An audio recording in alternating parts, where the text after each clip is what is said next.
How do you know you love what you do? And the first question that I always tell people to ask is, will you do it for free? And if the answer is no, if you will not do it for free, I understand we have bills. I know we have bills. I'm not saying, to not understand your responsibilities. I will go around speaking for free. Absolutely free. No payments, no accolades, no rewards, none of that. I would just go around speaking for free. So every time I had enough PTO, I would take all of my PTO and I would leave during the middle of work and I would go to these little events that I was invited to go speak. Just for free, because I wanted to understand the business. I wanted to get my feet wet. I wanted to do what I love doing. And that's a testament to how do you know you love what you do? But if you can answer the question of, will I do this for free? That's probably a passion. It's probably a love. If you can do it if nobody's watching, if you can do it if nobody will ever congratulate you, if you can do it when nobody will ever say, hey, you're doing an awesome job, if you can do it if you never received an award, if you will do whatever that is, that's probably a sweet spot for you.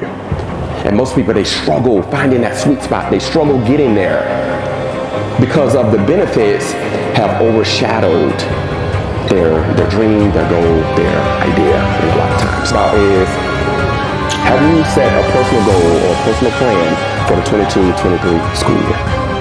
If we want this year to be the best year that we've ever had, if we want to be the most engaged that we've ever been in, is that you have to ask those questions, those two questions.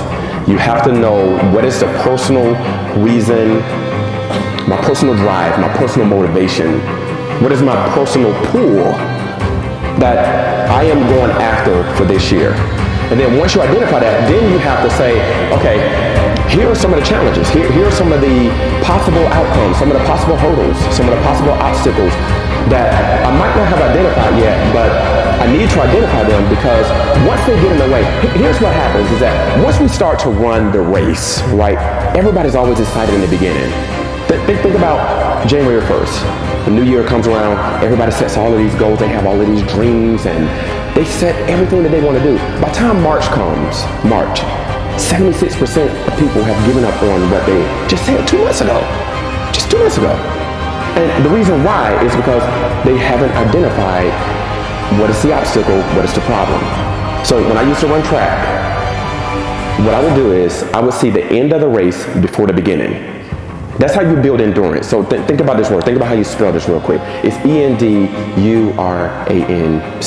That's endurance, right? So the way you spell it is the first 3 letters spell out the word end. So if you can see the end from the beginning, then guess what? You're going to be more motivated. You're going to be more inspired. You're going to be more obsessed with getting to the end because you've already saw the end from the beginning. So I did have a pretty resilient mindset going into every race is that I'm going to see the end from the beginning. I see all the hurdles. I see all the obstacles. I see what can possibly happen. And I identify that before I even start running the race.